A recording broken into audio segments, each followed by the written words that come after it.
Bueno, buenas tardes a todos y a todas. Bienvenidos y bienvenidas a esta sesión que vamos a dar comienzo a partir de ahora, a esta mesa redonda de mujer posguerra y que vamos a compartir con tres autoras, yo creo que con tres personas de referencia, que nos han brindado la oportunidad de disfrutar de esta mesa de diálogo, de compartir digamos, conocimientos, libros, literatura, historia, memoria, en torno a la vida de Mirtea, de Lourdes, de Celia, de Mercedes, de Carmen, de Petra, de Juana, de Dámasa, de Hilda, de Felisa, de Encarnación, de mujeres que yo podría ponerle el nombre de mi abuela Mercedes, de mi madre Gloria, y que seguro que ustedes podrían ponerle el nombre de muchas mujeres de su familia. Mujeres que vivieron en el tiempo de la oscuridad, que se abrió a partir de aquel 18 de julio del 36 y que supuso sin duda un hito, un momento histórico clave de ruptura histórica, como así lo han definido entre otros historiadores Julio Aróstegui. Cuando él hablaba del 18 de julio y después, porque el después, como nos ha contado Jorge Fonte, ahora recientemente con su libro El hijo del apotalado, no fue un después nada fácil. Y evidentemente para una mujer muchísimo menos. En un contexto de dictadura, de hambre, de escasez, un contexto de miedo, de represión, de violencia, un contexto de emigración y de pérdida de esperanza. Un contexto que Cecilia Domínguez Luis, María del Mar Rodríguez Pérez y María Candelaria Pérez Galván analizan, describen y creo que de manera apasionada nos transmiten en las páginas de sus libros. La Sorriba, publicada en el año 2020, La Prestamista, publicada en el año 2020, y Felisa y su mudanza, publicada en 2019. No sé si a veces existen las coincidencias, pero en apenas un año, y en uno de esos años horribles que probablemente tendremos que olvidar, salieron tres novelas maravillosas, se publicaron tres novelas maravillosas. Y lo hicieron en un contexto donde perdimos esperanza, ilusión, creo que nos dejamos a mucha gente atrás. Y este tipo de novelas y estos intentos a veces nos transmiten y nos recuerdan que siempre hay un poquito de esperanza, de luz, y con el tiempo vemos un poco con esa perspectiva, nos pueden dar un poquito de, como digo, de ilusión, de esperanza, de decir que todo no fue tan malo, todo lo que hemos vivido, ¿no? Cecilia Domínguez Luis es licenciada en Filología Hispánica, ha sido docente, autora de numerosos libros de poesía, de novelas y cuentos, miembro de número de la Academia Canaria de la Lengua, y en 2015 se le concede el Premio Canarias de Literatura. María del Mar Rodríguez Pérez, licenciada en Psicopedagogía, con amplia experiencia docente. Cabe destacar que La Prestamista es su primera publicación. Y por último, María Candelaria Pérez Galván, licenciada en Filología Hispánica, ha sido también docente de enseñanzas medias y es autora de varios poemarios y novelas. No sé si con lo de la cronología existían coincidencias, pero hay algo a tener en cuenta. También están las tres relacionadas con el mundo educativo. Y para alguien que es un recién llegado a ese mundo, pues también es un placer tenerla y compartir hoy con ellas esta mesa. Yo me he extendido, esto es lo más que voy a intentar extenderme. A partir de ahora la voz la van a tener ella y lo voy a tratar de que sea así. Y la primera pregunta me parecía que tenía que ir un poco, bueno, teniendo a tres autoras, para un poco que vayamos agilizando en las intervenciones y dar pie, sobre todo a aquellas personas que no conozcan las obras, ¿qué les motivó a escribir estos libros que, como digo, tienen tantos puntos en común y que si eso que les lleva a escribirlo está motivado por temas familiares, personales o simplemente por interés por los contextos? ¿Empiezo yo? Sí. Buenas noches, gracias por la asistencia. Y vale, contestando a tu pregunta, a mí me motivó el hecho de que yo había leído muchas obras y sabía muchas cosas sobre la emigración, es decir, de la gente que se iba, pero no se había escrito nada de las mujeres, sobre todo, que se quedaban. Las mujeres que se quedaban y que encima se quedaban solas, con hijos a lo mejor muy pequeños, y los maridos se olvidaban de ellas. Me interesaba esa parte de esas mujeres que fueron olvidadas por sus maridos, que después hicieron su vida por allí o lo que fuera, ¿no? Y entonces yo dije, hay que hacerles un homenaje a esta gente, porque esta gente supieron estar por encima de todas aquellas dificultades, porque dense cuenta que en los años 50 el fuero del trabajador no permitía que la mujer trabajara sin un permiso por escrito de su marido. Al no haber marido no había permiso de trabajo, con lo que ya ustedes imaginan a lo que se pudieron dedicar a estas mujeres. Y aún así, aún con todo en contra, supieron sacar adelante a los hijos. Entonces yo quise hacerles un homenaje y ese fue el principio de un periodo de investigación que les contaré después. Que siga ahora. Claro. Buenas noches. Me van a perdonar esta voz así de catarro que no hay manera, pero bueno, si se da algún golpe de tos, espero que me disculpen y trataré de sobrellevarlo. Bueno, yo no sé muy bien qué me llevó a mí a escribir esta novela. Podría decir muchas cosas, pero pienso que probablemente la memoria de la niña que fui en algún momento, ¿no? Y que es el caudal de casi todas las novelas que se refieren a historias familiares y a avatares y en este caso a la emigración interior, porque concretamente mi familia emigró de este pueblo de Tacoronte en el año 54. Yo tenía 2 años, entonces no recuerdo nada sino la mano de alguien que me da en el barrio al que llegamos un trozo de, parece que de turrón, porque eran días de Navidad, y no recuerdo rostros ni caras, ni tengo, pero sí recuerdo el trozo de turrón que probablemente, dadas las circunstancias, era una novedad en mi vida, ¿no?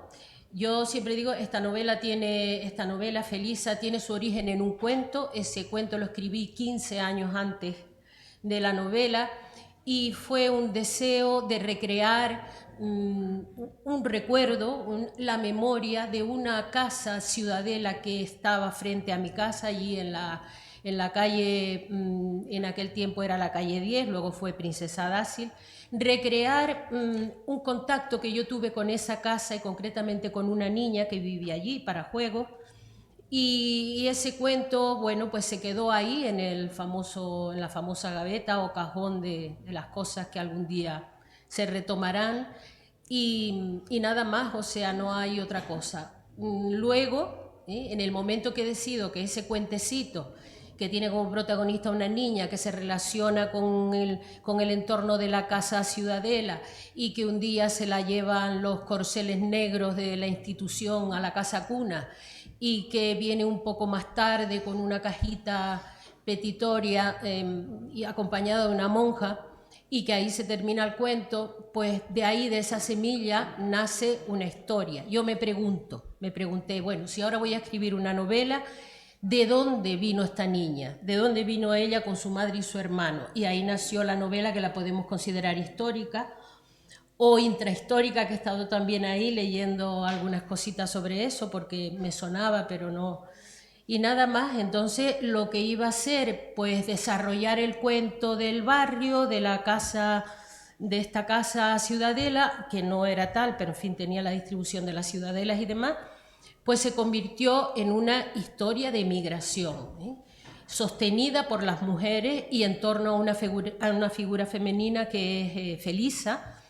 Y bueno, y luego ya la novela se apoderó de mí y hice el viaje maravilloso emocional y afectivo de un grupo humano de mujeres y el regreso al barrio de la Salud, que aparece como el barrio de la Suerte en la novela, y me lo pasé muy bien y quise y recordé y recreé y bueno, y fue un tránsito en todos los sentidos, ¿no? Ese es un poco el origen. Vale. Buenas noches. Lo primero, dar las gracias porque me hayan permitido estar aquí con Cecilia, con Candelaria y con Aarón. Es decir, que yo he publicado una novela, y estar aquí esta noche es como emocionante, muy emocionante. Yo el motivo para empezar a escribir algo grande que pasara más allá de los 5 folios, sinceramente fue que me iba a jubilar. Y entonces yo me dio mucho miedo y dije, a ver qué hago yo jubilada, ¿no? Una persona tan vinculada al mundo laboral como yo. Y empecé a escribir una novela que yo creo que tenía como 2 elementos de motivación fundamentales. Por un lado era recoger palabras, historias que yo había oído en casa de mi abuelo, con mi padre. Mi abuelo participó en la fuga de Florisel Mendoza Santos. Esas cosas se decían en la organización de su fuga, se decían en voz baja, con datos, con muchas inexactitudes. Mi tatarabuela cruzó la cumbre, en fin, había toda una serie de historias familiares que a mí me parecía que debían quedar recogidas en algún lado, ¿no? Esa necesidad que a veces tenemos de que las cosas de nuestras familias, de nuestras sagas se recojan. Y después, por otra parte, quería centrarme en figuras femeninas. Petra es una mujer que pertenece a la burguesía de un pueblo, de Villademaso, de mi pueblo, y es una mujer que realmente tiene muchísimas más posibilidades que otras mujeres, pero tiene más posibilidades porque no queda más remedio. Es decir, el patriarcado coloca siempre a las mujeres en posición de desventaja. Para subir tenemos que hacer el doble esfuerzo. Cuando hay que caer, caemos más rápido y con mucha más profundidad. Y cuando hay una mujer como Petra, que en un momento tiene patrimonio, tiene capacidad de decisión y tiene dinero, es porque no ha quedado más remedio, porque los varones de la familia han fallecido, han muerto, y ella se ve en una situación que es inusual. Aún así, aún con poder, aún con dinero, es una mujer que vive sobre sus espaldas el ostracismo de todo un pueblo, el rechazo de todo un pueblo, y porque arriesga, porque es valiente, porque vive una historia de amor que no es la que se espera en ese momento, ¿no? Entonces, bueno, pues en resumen sería eso, darle voz a historias de mi familia y por otra parte centrarme en esa dificultad que las mujeres tienen a lo largo del continuo de la historia. Bueno, yo creo que esa es una de las cuestiones claves, ¿no?, de las 3 obras. Siempre escuchamos, o ya sea desde un punto de vista de la investigación histórica o de la literatura, la mujer está como en el segundo plano. Siempre viendo, parece, ¿no?, cuando leemos, que está contemplando lo que pasa y no es un sujeto activo que vive, que toma decisiones, que participe, que sufre. Y sin embargo ustedes, bueno, yo para mí, vamos, personalmente creo que en las 3 novelas vemos todo eso, todos los contextos históricos. Por ejemplo, La prestamista tiene un contexto histórico mucho más amplio y La Zorriba y Felices y su mudanza más concreto, pero en los 3 las mujeres viven, toman decisiones, sufren, son las protagonistas. Yo creo que entiendo que ese era uno de los objetivos que ustedes tenían cuando escribieron estas novelas, ponerlas en el foco, pero al mismo tiempo que viéramos que ellas la vivían y podían contar su historia, ¿no? Sí, bueno, realmente son protagonistas a su pesar, en el sentido de que ellas tienen que buscarse la vida y buscar la vida de sus hijos como pueden, ¿no? Y aparte de eso tenían que pagar las deudas, porque en aquella época, en los años 50, que además también se desarrolla en los años 50 la novela de Lali, en los años 50 la emigración estaba prohibida. Entonces, para marcharse tenían que pagarles al señor que los llevaba hasta el barco y, claro, se endeudaban. ¿Qué pasaba? Al no aparecer, las deudas las tenían que pagar ellas. ¿Y cómo? Vamos. El problema es que ellas tenían muy pocas salidas. Una era trabajar para los señoritos que muchas veces eran los causantes de que sus maridos se hubieran marchado. Otras trabajar ofrecerse en las tareas del campo para que les dieran, yo qué sé, un saquito de papas, un poco de verdura y tal, y otras prostituirse. No había, eran las 3 únicas soluciones que había en ese momento, ¿no? Entonces, claro, ellas tienen que tomar las decisiones y las tienen que tomar porque tienen unos hijos y unas deudas que pagar. Claro, aquí hay un personaje que es un personaje que para mí es el que aglutina, que es la maestra. Martina es una maestra que es represaliada, y que después de 5 años de estar sin tener profesión, la mandan a ese pueblo perdido y entonces ella es la que empieza a aglutinar a ese tipo de mujeres, ¿no? Y bueno, yo digo que esto es una novela que es novelada, pero sí que hay mucha labor de investigación, porque yo para escribir la novela lo que hice fue ir a entrevistar a los hijos, hijas, nietas o nietos de estas mujeres. Fue una labor muy dura, en el sentido de que al principio hubo bastante reticencia, porque claro, no querían hablar de ese periodo tan oscuro, de sus madres, de lo que habían pasado sus madres.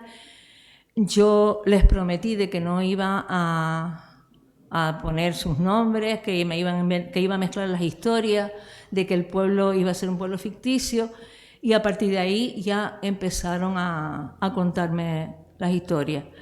Hubo momentos muy tensos, hubo momentos en que hombres como Castillo se echaban a llorar, yo tenía que parar la grabación, pero al final me dijeron que no parara, que eso les estaba sirviendo de catarsis, ¿no? Unos me llevaron a otras o a otros y así conseguí como cerca de 30 testimonios diferentes. Una vez terminé de escribir la novela, borré todos los testimonios, porque estaban grabados en móvil y ustedes saben que un móvil es algo muy peligroso. Entonces no quise dejar rastro de todo aquello, me sirvió para su momento y ya se acabó. María Candelaria. Tú hablas de ¿Dónde estábamos? Creo que te vas encantando lo que vas escuchando. Y bueno, yo no hice más investigación que... No hice investigación. Felisa, el personaje central, es una mujer que yo creo que ya todas las personas las personas que sé que aquí han leído la novela la identifican con facilidad, como identifican a todos los personajes, ¿no? Los tipos son muy marcados, son tipos de nuestra tierra, con nuestra idiosincrasia, reconocidísimos todos, ¿no? Entonces todos vivían en mí, son personajes que yo he tenido la oportunidad a lo largo de mi vida de relacionarme con ellos. Algunos están directamente vinculados sin que existiera mi voluntad, pero la voluntad no existe en la creación.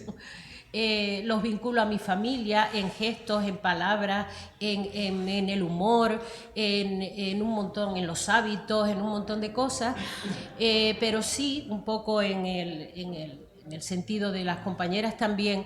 Felisa, que en principio, perdida allí en esos altos de un que podrían ser Darico, de Fasnia, en un caserío, era la mujer tipo, el prototipo de mujer buena, seria, buena hija, la mejor esposa, pobre, francamente pobre, pero absolutamente acomodada a aquellos riscos, o sea, una mujer que vive, pero iba a ser una mujer que va a cambiar la vida de todos los demás en muchos sentidos, de todas las demás, sobre todo mujeres.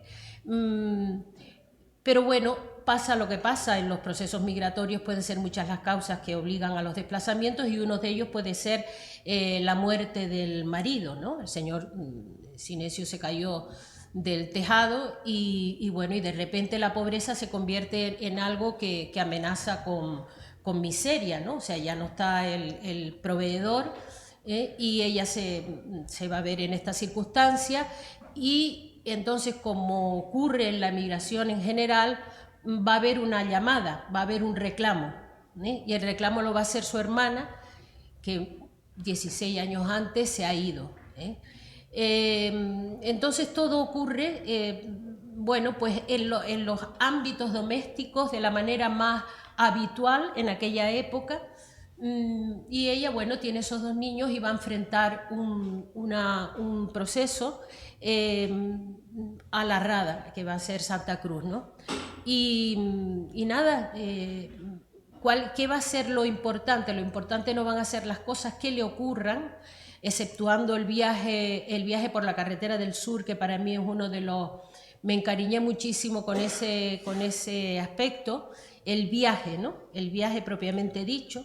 Yo pregunté a mi hermana el otro día cómo fuimos. Yo sabía que había habido un camión para irnos desde Tacoronte al barrio de la Salud, Pero le pregunté a mi hermana, y fuimos como en el camión, no iríamos todos, ¿no? Porque éramos un montón y tal. Dice, no, tú fuiste conmigo en la guagua. tú fuiste conmigo en la guagua por la tarde, ¿no? Mi hermana tiene 12 años más que yo, pues yo tenía 2 años, 14 años, y me la puedo imaginar con el moño y en la guagua aquellas y con la niña, que además tendría hasta un poco de miedo probablemente.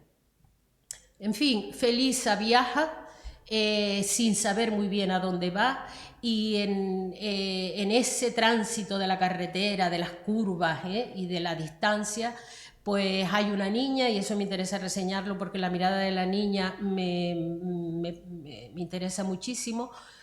Empieza la transformación, Felisa en su mudanza, es mudanza no solo por el tránsito, sino porque cambian las mujeres, ¿no? Cambia ella a medida que una vez ya en el barrio conoce a las otras mujeres de esa casa, y bueno, y crecen todas las mujeres allí dentro en torno a ella. Ella es como un personaje un poco catalizador, es un personaje que modifica sin darse cuenta, simplemente siendo la mujer que es, que por cierto a mí me gusta decir siempre que en los pueblos, y seguramente todas las personas de aquí tendrían en sus pequeños entornos, siempre hay una mujer especial, o suele haber una mujer en torno a la cual se reúnen otras mujeres, que es la mujer, o bien porque tiene más recursos económicos, y en aquella época se intentaba ayudar de todas las maneras.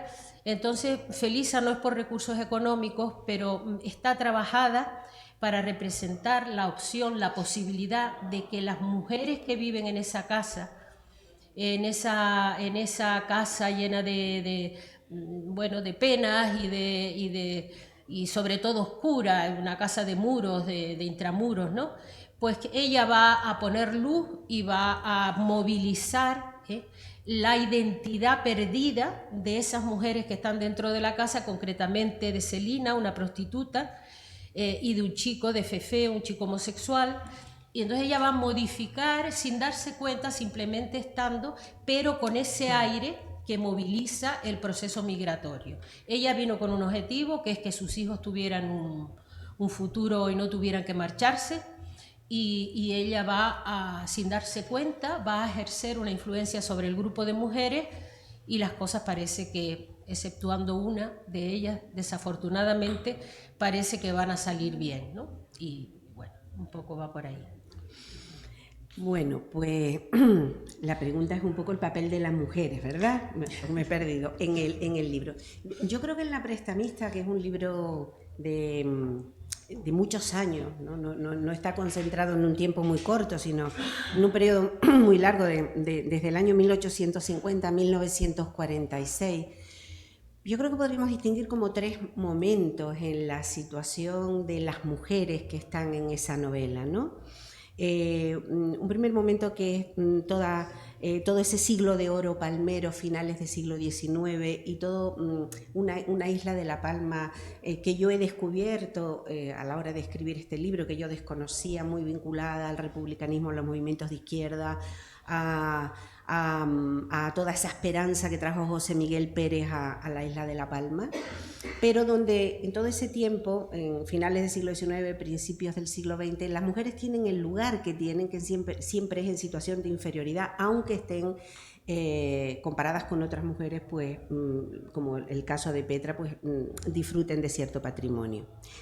Después llega un segundo momento, que es la República. La República para las mujeres yo entiendo que tuvo que ser como ir caminando por encima de bolas de luz.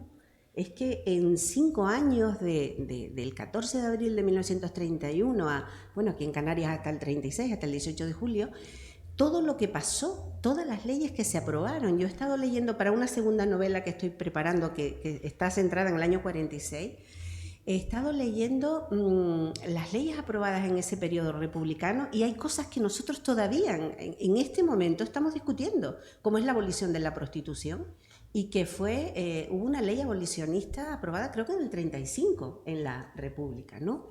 Ley del divorcio, la posibilidad de las mujeres de realizar trabajo, reconocimiento de los hijos habidos dentro y fuera del matrimonio, con lo que quedaban protegidas las madres solteras, ley del aborto en 1937, con Franco subiendo por el sur de España para arriba, y Federica Montseny se atreve a llevar al Parlamento la ley del aborto. O sea, qué valor. Porque yo hubiese dicho, esto yo en este momento no lo hago, que podemos perder una guerra, me daría mucho miedo. Entonces hay una situación en ese momento de esplendor, de esperanza en la gente de izquierda, con yo creo que dos tipos de mujeres. Una, yo la identifico mucho con mi abuela, ¿no? En el libro con la figura Rosalía, es esa mujer que está vinculada con la República, con los partidos de izquierda, porque lo está su marido, su hijo, su padre, porque lo está un hombre de la familia, pero que realmente no quieren saber nada porque saben que aquello les va a complicar la vida, y que cuando pierden la guerra, en mi familia, por ejemplo, se reconoció siempre lo que mi abuelo había hecho, pero nunca se reconoció todo lo que mi abuela hizo por sostener aquel clan familiar mientras mi abuelo estaba enredado en la política. Ella era la que sostenía eso. Entonces yo creo que había un grupo de mujeres que estaban vinculadas con la política de manera vicaria a través de las personas, de los hombres que vivían con ella. Pero después estaban las activistas, esas mujeres que es increíble, las maestras republicanas, las activistas, las anarquistas. Yo como ejemplo que me ha impresionado mucho está Margarita Rocha Mata, la novia del hermano de Floricel Mendoza Santos, de Néstor Mendoza Santos. Hay una imagen de Margarita con 22 años, una niña, y de Néstor con 24, la noche antes de ser fusilado Néstor. Ellos eran anarquistas, vinieron de La Palma para Tenerife. Néstor, entraron en la cárcel los dos, los condenaron a muerte, a ella le conmutaron la pena, después salió y se fue para Venezuela en el año 49, pero a él lo fusilaron. Entonces la noche anterior al fusilamiento de Néstor los dejan estar juntos y se casan en la capilla de la cárcel. Y hay una foto en un libro del profesor Medero en el que está ella era una niña preciosa de 22 años con su chaquetita y él con la manita por encima con su americana. Da una ternura tremenda como aquella gente tan joven tuvieron que pasar lo que pasaron. Pues yo creo que esos dos perfiles de mujeres se movieron en ese momento de la República. Las que estuvieron vinculadas con la izquierda, porque no les quedó más remedio, ¿no? A través de maridos, de parejas, de padres, de hijos que sufrieron muchísimo, y las que estuvieron directamente implicadas, que esas mujeres supieron lo que era la libertad, tenían el derecho al voto, podían trabajar, supieron lo que era la libertad, y de repente quedaron sumidas en la oscuridad más absoluta. En la oscuridad más absoluta. Entonces, de verdad que es una generación de mujeres que yo no sé cómo pudieron integrar el tenerlo todo en las manos, porque de verdad que creían que eso se iba a consolidar. Yo creo que creyeron durante mucho tiempo, ¿no? Que Europa ayudaría, de hecho el Partido Comunista tuvo estructura aquí en Tenerife hasta el año 46, 47 que se desmanteló. Existía la esperanza, ¿no? Había esperanza. Y después llega el golpe de Estado, llega el franquismo, llega el patriarcado de coacción, llega la pérdida absoluta de todo lo que había, porque lo que dice el patriarcado, para subir a una mujer le cuesta el doble y para bajar cae muchísimo más rápido. Cayeron en un pozo. Las mujeres de repente pueden salir de la casa solo con 23 años si es para casarse, no pueden trabajar, no, todo lo que estaban contando las compañeras, no pueden abrir un negocio, no pueden moverse. Pero es que además es un país de mujeres solas, porque los hombres han muerto en la guerra. Un país de mujeres solas con un patriarcado brutal donde la soledad de la mujer se penaliza, porque no tienes identidad si no tienes un hombre al lado que te da el apellido, que te da la protección o que te da los recursos. Pero los hombres habían muerto, los habían matado, habían muerto en la guerra o los habían tirado a las fosas comunes, los habían asesinado. Y estas mujeres solas se quedan, y es lo que ha comentado Cecilia. O trabajas en el campo, o tiras de la red familiar, o emigras, que es muy difícil para una mujer, o entras o te conviertes en una prostituta. Entonces aparece el tema de la prostitución. En el año 1941 queda derogada la ley abolicionista de la República. Esto que estamos discutiendo en este momento, el feminismo, lo discutimos el abolicionismo sí o no, yo soy abolicionista. Pero esto que se discute en este país en este momento de una manera acalorada, la República lo tuvo claro. La República lo tuvo claro. Y en el año 41 Franco lo que hace es derogar la ley abolicionista, y la prostitución queda ahí en tierra de nadie, como un lugar donde muchas mujeres que no tienen otra alternativa tienen que ganarse la vida.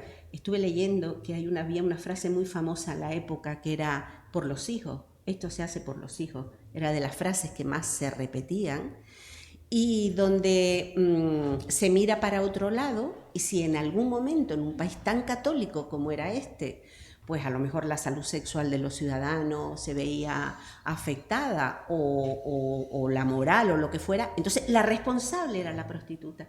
Era la mujer, y había incluso, no sé si en Canarias hubo, pero en la península había incluso centros para reformar a esas mujeres de moral ligera, porque los responsables no era un sistema que permitía que las mujeres murieran de hambre y que los niños murieran de hambre, sino que eran las propias mujeres, ¿no? Entonces yo creo que a lo largo de esta época hay una situación de desigualdad mantenida, una explosión de esperanza en torno a la República y la caída en la oscuridad más absoluta con el franquismo. Justamente en una de las frases de tu libro, uno de los personajes dice: una perdedora en un mundo de hombres. Digamos que yo creo que en las tres obras se mezclan, bueno, ustedes han mencionado algunos de esos conceptos: esperanza, resignación, derrota, supervivencia. ¿Creen que al final esos son los elementos que configuran no solo la vida de los personajes femeninos, sino también en general de todas las obras, en un contexto de hambre, de escasez, de migración, de lo que hablábamos al principio? Al final hay una mezcla de todo, es decir, un contexto muy duro, pero hay que echar para adelante. Sí. Sí, vamos a ver, no había otra solución, es decir, que haces, te pones en un rincón a morirte. O sea, yo pienso que las mujeres tomaron la única decisión que podía tomar. Aquí hacemos de tripas corazón y luchamos. Además, era curioso, aquí se van todos, incluso hay dos de los personajes de esta novela eran republicanos y se van precisamente por miedo a las represalias, y sin embargo son dos sinvergüenzas, porque son dos de los que quedaron, de los que no regresaron, ¿no? Entonces, claro, el problema ahí no era cuestión de ideologías o no, el problema ahí era también de cobardía por parte de los hombres, por supuesto, porque no entiendo, o sea, a veces se me hace incomprensible cómo unos hombres pueden dejar a unas mujeres en ese total estado de abandono, sabiendo las circunstancias en que las dejaban, y encima tienen la desfachatez de formar otra familia allí. Y no solamente eso, hay gente que luego regresa.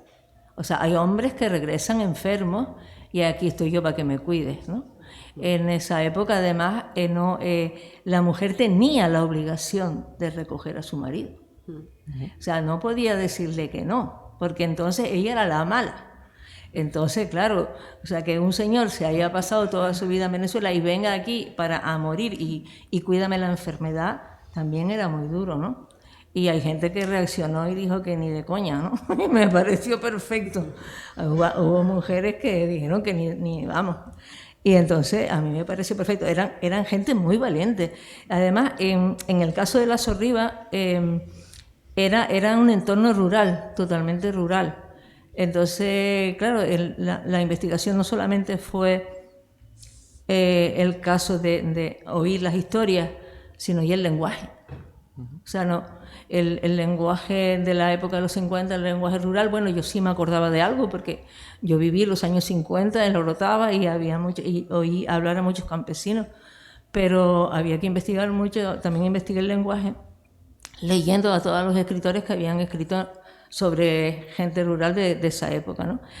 Pero esta gente que analfabeta, porque hay muchos grados de analfabetismo aquí, había gente que no sabía ni leer ni escribir y que supieron sobreponerse a su situación, a mí me parece que las auténticas heroínas eran ellas, ¿no? Porque para mí el libro me satisfizo porque porque yo creo que fue un homenaje a una gente que estaba un poco olvidada y una gran satisfacción que tuve, que fue la única vez, yo solamente la pude presentar porque claro, salió justo en la pandemia, entonces, y solamente lo pude presentar en mi pueblo, en Orotava, y uno de los que dio el testimonio quiso sentarse a la mesa. Entonces, y dijo que él era uno de los que había dado el testimonio de eso, y a mí me pareció de una valentía de este señor y además de un homenaje a su madre impresionante, ¿no? Y yo creo que son de las cosas de las novelas en que estoy satisfecha por eso, ¿no? Porque creo que le rendí homenaje a unas mujeres. Yo creo, aunque ahora le devuelvo la palabra, pero esas supervivientes en positivo. Es decir, esas mujeres que a pesar de todo y de tenerlo todo en contra, instituciones, sociedad... Sí. No, incluso hay una que muere, pero muere venciendo, ¿no? O sea, muere en una actitud de decir, no, pues, no, es que, dice, esto es lo que pasa, ¿no? O sea, la situación de eso es curioso, además. Las historias, muchas de las historias eran muy parecidas. O sea, a pesar de que eran incluso de islas distintas, las historias que me contaban de sus madres o de sus abuelas coincidían en muchos puntos. Entonces, claro, es que parecía casi la misma historia, ¿no? Porque, claro, las circunstancias eran tan iguales que... Y hay cosas que no están en este libro, porque hay cosas que eran demasiado duras para aparecer y no las puse, pero hay cosas duras, muy duras, sí. María Candelaria, María del Mar. Bueno, yo añadir solo que yo reconozco que mi novela es una novela de afectos, de emociones, básicamente, ¿no? Yo conocí ese mundo y lo conocí luego cuando fui mayorcita, con 9, 10, 12, 15, 20 años. Y yo conocí esa calle, conocí ese barrio y yo recuerdo el movimiento de las mujeres en las casas, ¿no? En mi casa había un pequeño taller de costura, ya saben que el taller de costura representó un montón de cosas para la pobreza y para el tema de la migración. Y yo viví desde dentro cómo vivían aquellas mujeres.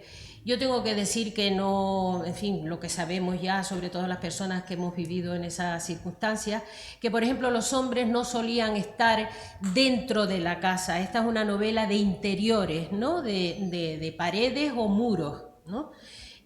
Concretamente esta casa, al tener el modelo de ciudadela, las mujeres están enquistadas entre paredes, ¿no?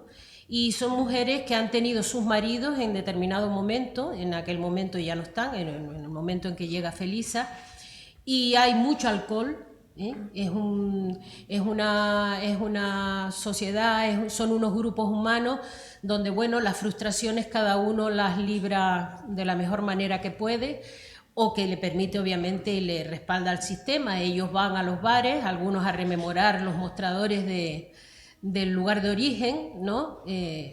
Yo recuerdo Casa Don Manuel, ¿no? Casa Don Manuel, pues era una venta que tenía, era muy propio y todavía existen en algunos lugares, el mostrador para servir el vino y los chochos y los manices, ¿no? Y en el otro la ventita. Entonces era... Bueno, pues los hombres recurrían mucho, concretamente del vecindario que yo puedo recordar, los hombres venían de trabajar duramente en la refinería, por ejemplo, en la novela apenas no se toca mucho, pero en el caso de mi familia fue determinante. Mi padre vino para trabajar en esas contratas a las que pertenecían, en fin, que trabajaban para la refinería, pero muchos de ellos salían después como corujitos, ¿no? A casa Don Manuel y parecido, y ellas se quedaban dentro y ellas eran las que contaban la peseta, a veces con unos, yo me acuerdo, los límites, porque el dinero se gastaba en el alcohol también, ¿no? Se gastaba mucho dinero en el vino o en el alcohol en general, y ellas eran en esos núcleos, en esas paredes, entre esas paredes. Pues sí, tenían la novela de las 5, que ayudaba bastante, porque canalizaba el desajuste emocional, ya no sabía quiénes eran ni cómo sentían, si sentían bien o mal, hacían proyecciones sobre las otras mujeres penosa, pero por ejemplo la novela les procuraba una ensoñación y bueno, y ahí tiraba como podían, ¿no? Eso yo lo vivía así en Cinemascope y Technicolor, porque total, tengo una imagen vívida de los colores, de las formas, de los movimientos, de las helechas del patio, de las enredaderas, y de las peleas y de la violencia intrafamiliar y de todas estas cosas. Yo no me fui demasiado, yo reconozco que he pecado probablemente de dejarme llevar por la nostalgia del amor hacia las personas, hacia su condición, porque había ganas de vivir,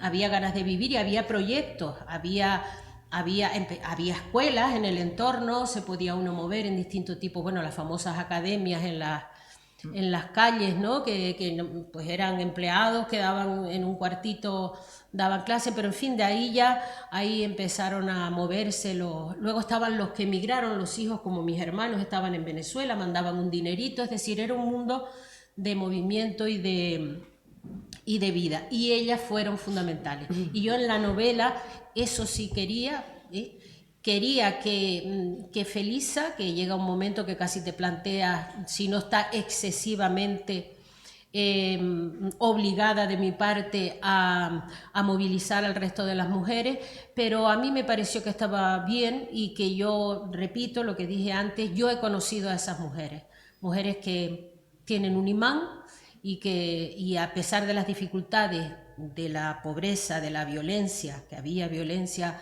en la novela, lo reflejo en una situación familiar concretamente, había gracia, había humor, había mucho humor, mucha picardía en torno a la novela, por ejemplo, y aquellas mujeres vivían como podían. Y luego la máquina, yo reitero mucho lo de los talleres de costura pequeños que solían, y la conciencia de que los hijos iban a medrar, que los hijos iban a tener una mejor vida, ya lo recordarán todos ustedes, ¿no?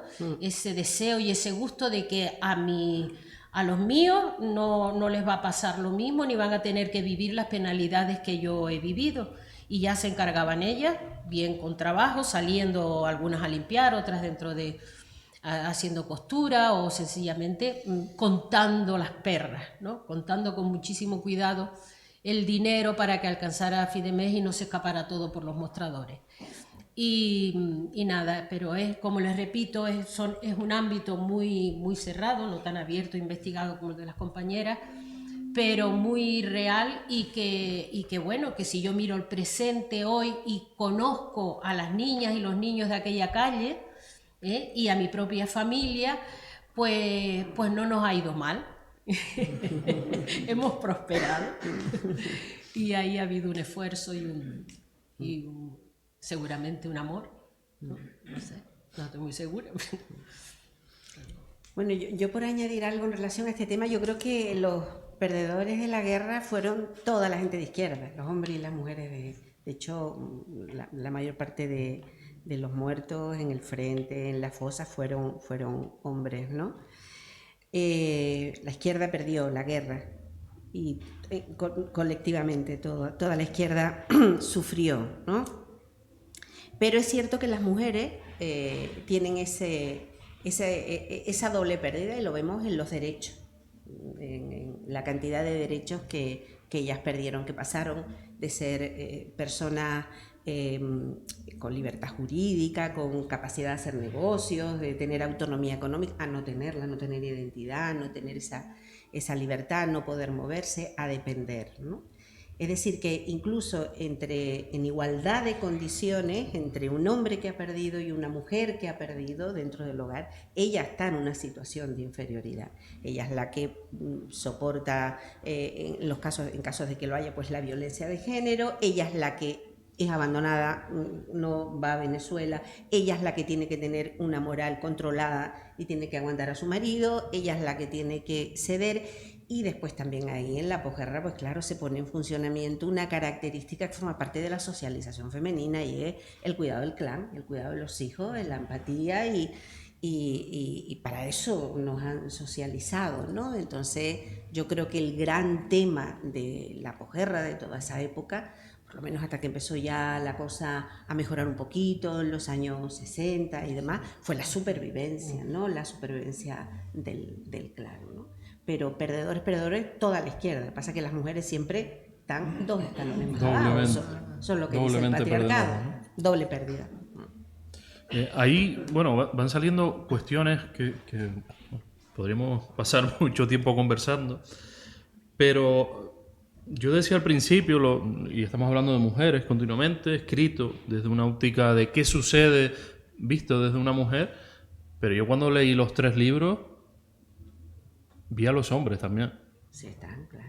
Ustedes definen las masculinidades de la época. Bueno, y no tan de la época, de pervivencias que tenemos desafortunadamente hoy día. Claro, ya. De violaciones, sí. de abandono, de maltratos. Claro, En, sí. en todos los ámbitos, ¿no? Sí. Digamos, por ejemplo, Cecilia, cuando esos testimonios que te transmiten, ¿cómo te transmiten en la figura paterna, masculina en general? Cuando te lo cuenta, bueno, es que yo tuve que oír muchos insultos, vamos, que además se lo merecían, ¿no? Cuando decían, el cabrón, hijo de la gran puta, coño. Cuando estaban hablando de las violaciones de su madre, ¿no? Entonces, claro, yo tuve que amortiguar un poco, porque es que realmente habían unos abusos terribles. Bueno, hay una historia, que esa sí está en la novela, de un cura que tenía una libretita negra y apuntaba en la libreta a todas las mujeres que los maridos las iban dejando, o sea, que se marchaban, y las mandaba a pasar por la sacristía. Entonces, si querían que los niños comieran o si que no sé qué, que pasaran a limpiar en la sacristía. Algunas pasaban, otras no, pero claro. Y era curioso, ¿no? Era tal. Y después estaban los típicos señoritos, los caciques, que esos son algunas historias, yo las conocí personalmente, ¿no? De las violaciones de los niños de los caciques con la connivencia de los papás, ¿no? Que sabían perfectamente que estaban violándola y tal, y no hacían nada, ¿no? Entonces, todo ese tipo de violencia y de maltrato, y de encima ellas eran las culpables porque provocaban, ¿no? Entonces, eso cuando tú sabes que te tienes que callar, porque si no, no cobras las 4 perras que te dan y tus hijos no van a comer ese día, es que, vamos, no solamente es frustrante, bueno, es que eran unas piltrafas. Yo no sé la verdad es que no sé cómo salieron estas mujeres adelante. Yo me ponía en el lugar de ellas y yo decía, yo igual me hubiera pegado un tiro, me hubiera tirado para algún sitio, no lo sé, yo creo que no hubiera resistido esa presión tan enorme, ¿no? O sea, que fueron de una valentía y un coraje impresionante. Porque ahí tenemos, claro, no solo el tema institucional, el contexto dictatorial, sino el abajo, ¿no? Soportar al marido que se ha ido, sí, al que nos rodea y el que dirán, que es otro de los elementos. Masculinidades, por un lado, de hombres dominadores, controladores, violentos, pero al mismo tiempo la comunidad que tienes alrededor. Claro, que estaba en la comunidad, entonces, y sobre todo claro, allí estaban los grifas, era el alcalde, bueno, menos mal que la maestra, por lo menos era distinta. Pero hay una visita que yo quise, bueno, que esa es totalmente novelada, que es la visita de las 3 Marías, que lo llamo, que eran 3 mujeres de la Falange, y un poco la quise poner esa visita para que vieran el sistema educativo que había en aquella época, que era lo que decían la FEN, ¿no? Que era la formación del espíritu nacional. Y la maestra decía, que la FEN, que eso de la FEN. Y entonces, claro, el apuro en que se vio la maestra para que no pasara desapercibido que ella no enseñaba eso, ¿no? Entonces era un poco para ver y cómo decían a las mujeres cómo tenían que vestir para no provocar y todo ese tipo de cosas. Entonces era totalmente humillante, ¿no? O sea, para las mujeres era totalmente humillante. Entonces, a mí la verdad, yo aproveché un poco para también a través de la novela pues ver cuál era la situación de los años 50 y sobre todo en un ámbito rural donde imperaba, bueno, sobre todo aquí en Canarias el caciquismo era brutal, ¿no? Entonces era el cacique tenía el derecho de vidas, haciendas y honor.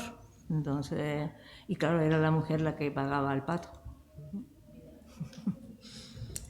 Sí, yo por ejemplo ahora estaba pensando en los hombres que aparecen en la prestamista, hay hombres muy valientes, hay un grupo de... hay de todo. Y hay perfiles distintos. Hay perfiles distintos, Sí, claro. hay perfiles distintos y hay de todo. Hay hombres soñadores, hay hombres solidarios, Hay hombres, en definitiva. Sí, y mujeres. Lo que pasa que eso es una característica. No es que unos sean malos y otros sean buenos, es decir, hay de todo, pero dentro del todo, las mujeres, por definición de esta sociedad, siempre estarán más abajo, siempre estaremos más abajo. Y cuando no lo estamos por leyes en esta situación y en este momento, pues lo estamos por el esfuerzo suplementario que tenemos que hacer. Sí, bueno, por los aquí techos también hay de hombres, cristal. bueno, como ese hombre, hay un cura que no está mal el hombre, después Sí, está el médico, o sea que hay personajes que comprenden la situación y ayudan, ¿no? Sí. Pero la verdad es que la mayoría de los hombres míos eran todos unos cabrones. No, pero probablemente, justo antes lo hablábamos con la obra de Pastor, de Jorge Fonte, perdón, cuando, bueno, lo que viene a decir es que muchas veces te puedes encontrar con gente que tú puedes considerar que es muy buena y luego ser un monstruo en casa, ¿no? Entonces no podemos encontrar lo mismo. Creo que al final nos encontramos con hombres buenos y hombres que no lo son. Y hombres que seguimos heredando probablemente, bueno, pues prácticas culturales que vamos afortunadamente eliminando, ¿no? Pero que en este momento lo que predomina está claro, que es la violencia, el sojuzgar a la mujer, etc. Desde la organización me van diciendo, quedan 5 minutos. Y yo quería por lo menos mencionarlo, porque no nos va a dar tiempo de todo. Se habla de mujeres, se habla de masculinidades, pero se habla también de diversidad sexual, ¿no? Y diversidad de género y de, digamos, de la invisibilidad de la homosexualidad. No sé si nos pueden dejar alguna pincelada, por lo menos, que por ejemplo está presente en La Prestamista y en Feliz y su mudanza. Si nos pueden dejar por lo menos una pincelada para ir ahora ya finalizando. Pues es que el amor entre dos mujeres, el amor lésbico, yo creo que es lo más fuera que está del amor normativo, del heterosexual, ¿no? Pero yo tengo la sensación, por lo que viví de pequeña en mi pueblo, que pasa desapercibido fácilmente, que es un amor que se puede vivir de puertas para adentro, que puede... Pero pasa desapercibido porque no... Porque, claro, porque se porque esconde. lo oculta, Sí, claro. sí, pasa desapercibido porque se oculta, porque se esconde. Hasta que llega un momento en que de una manera u otra llega como el castigo, ¿no? Llega el castigo social. En la novela hay un momento que yo creo que el castigo es consecuencia de la felicidad que se le ve a aquellas mujeres y bueno, lo puedes llevar en secreto, pero no puedes mostrarlo de esta manera, ¿no? Y bueno, como dato curioso, yo tengo 3 lectoras que le tengo muchísimo cariño, son 3 mujeres de 95, 96, 97 años de mi pueblo, ¿no? Que han leído este libro y sus hijos siempre me comentan que me gustaría saber si mi madre conoció alguna pareja de mujeres, y ellas nunca comentan nada. Lo han leído con mucho cariño, lo han leído con muchísimo entusiasmo, pero sobre esa parte es como una costumbre que hay de que esté en la invisibilidad, ¿no? Y no comentan nada. Pero bueno, que sí que se toca ese tema en la novela. ¿Quieres aportar algo, María Candela? Sí. Nada, hay un personaje que se llama Fefe, que es un chico muy peculiar, también muy identificable, muy reconocible en aquellos tiempos y en aquellos entornos y en aquellas vicisitudes que tenían que pasar los que salían, que en este caso eran los chicos, ¿no? Básicamente. Pero bueno, a mí me interesó sobre todo, y lo trabajé con muchísimo cariño y muchísimo interés, la relación del homosexual con la mujer prostituta, con Celina. Me encanté con esa relación, vinculada a Felisa. Ellos dos tienen un vínculo muy, muy estrecho con Felisa, porque, bueno, de alguna manera, aparte de mostrar lo que para Fefe es ser homosexual en la casa esa donde hay dos jóvenes, uno está deshecho por la droga, por el alcohol y la droga, y el otro está muerto en vida, lo acosan de adolescente, lo acosan, y él se hace una vida, y él se hace un espejo que es Celina, y se mira en ese espejo y contraen ambos una relación que a mí me interesa mucho más literariamente hablando que desde el punto de vista de lo que suelen ser estas relaciones en los mundos referenciales, aunque se parecen a alguna que yo he podido ver, ¿no? Entonces, en última instancia, me hizo muy feliz encontrar a estos dos seres humanos, a Celina y a Fefe, no tanto ni para cuestionar o plantear el tema de ella prostituta, bueno, trabaja en un bar de alterne con Alejo, que es el dueño, ¿no? Un cosechero arruinado, no sé qué, y en fin, hay mucho humor también, pero no me interesa ni el perfil de lo que puede ser la prostitución o la homosexualidad en sí, de este chico, que ya sabemos que el abanico es inmenso, cada vez más inmenso, y pronto acabarán soltándose los palillos, se llaman, que forman el abanico, ¿eh? Acabarán desprendiéndose todos y a ver qué nos vamos a encontrar, pero en fin, en esta relación entre ellos dos, para mí me interesa muchísimo el tema de la ropa, el tema de no poder encontrarte en el otro porque el otro es el espejo en el que tú te quieres ver, que es el caso de Fefe, que se quiere ver en las batas de pavos reales de Celina y en esa sensualidad y en esa belleza y en esa... Y ella porque él es el confidente, y es maravilloso en los términos en que ellos viven tener un confidente como Fefe. Ya sabemos por dónde se mueven las conversaciones y por dónde viven, y bueno, pero viene Felisa a poner un cierto orden, y al final van a acabar estudiando, ¿no? Para salir un poco de ese mundo tan precario y tan triste de alguna manera, ¿no? Entonces yo lo he trabajado con mucha soltura, me ha interesado ver el sufrimiento, yo lo llamo el pequeño capítulo Las fronteras de Fefe, cómo es utilizado, por ejemplo, en la peluquería para entretener a las mujeres y hacerlas... En fin, me interesó muchísimo esa parte de cómo se configuran estos prototipos, tanto la prostituta como el chico homosexual, cómo se configuran en el entorno, ¿no? El sufrimiento que eso añade a sus vidas, pero luego la maravillosa capacidad humana de recrear a través del mundo de las emociones y de los recursos artísticos cinematográficos, de las ropas y las actitudes y los encuentros para las confidencias, y no sé, a mí me pareció muy bien cómo me salió. Pues vamos llegando. Ahí tengo que decir una cosita, me van a perdonar porque en el turno se me escapa un poquito, que los hombres, en esta novela, y también me interesa reseñarlo, hay un ser pérfido que simboliza en él todo lo que puede ser el horror que puede vivir una mujer en cuanto a malos tratos, degradación y eliminación de muchas cosas, y ese personaje va a determinar todo el proceso migratorio y la transformación de Felisa.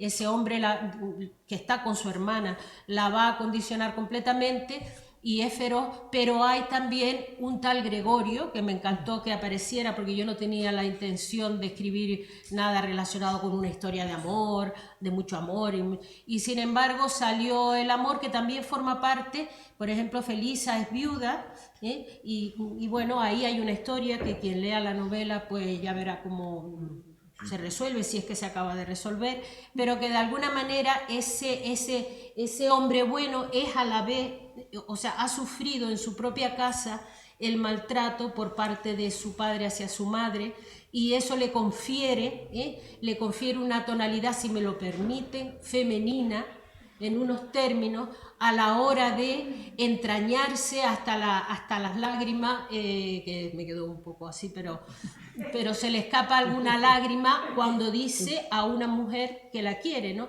Y creo que tiene que ver un poco pues en ese contexto total de los amores que hay en la novela.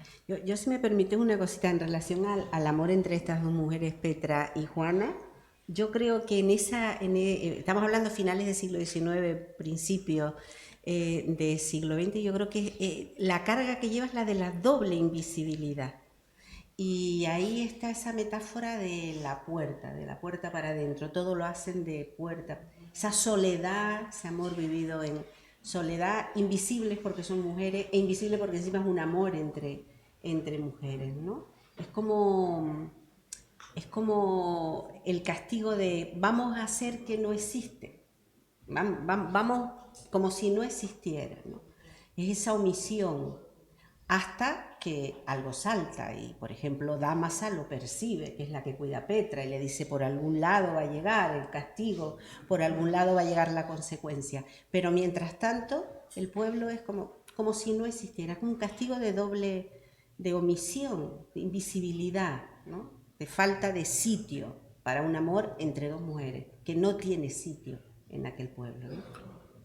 Podríamos seguir hablando, pero no. Yo creo que largo rato y además encantados de hacerlo.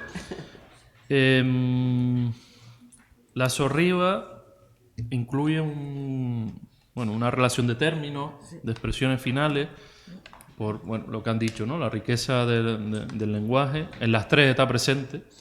A mí me gustó esta que recoge Cecilia, que dice: hasta que no se ordeña la cabra, no se sabe la leche que da. La sabiduría del mago y de nuestra gente del norte y en general de toda la isla es maravillosa. Es eso de hasta que no se intenta hacer algo, no se sabe cómo saldrá. Yo no sé en qué momento les surgió a las tres el libro, escribir estos libros. No sé qué esperaban de ellos, pero para un lector que lo fue leyendo entre aviones, en La Palma, además, la prestamista, y en mi piso, en la soledad, me llevaba a recordar de manera emocionada a mi abuela, que se quedó sola porque su marido se fue a Venezuela y nunca volvió, a las historias que me ha contado mi madre siempre de violencia contra homosexuales, contra mujeres, a la soledad, al silencio, a todo lo que se queda y no estaba recogido y que ustedes han puesto voz. Es la voz de mucha gente, de muchas familias que no hemos tenido nunca o no hemos escuchado nunca nada en favor de todas esas mujeres que se dejaron la vida porque luego nosotros también siguiéramos adelante. Así que yo les agradezco por el libro y por lo que han hecho. Muchas gracias. Buen día.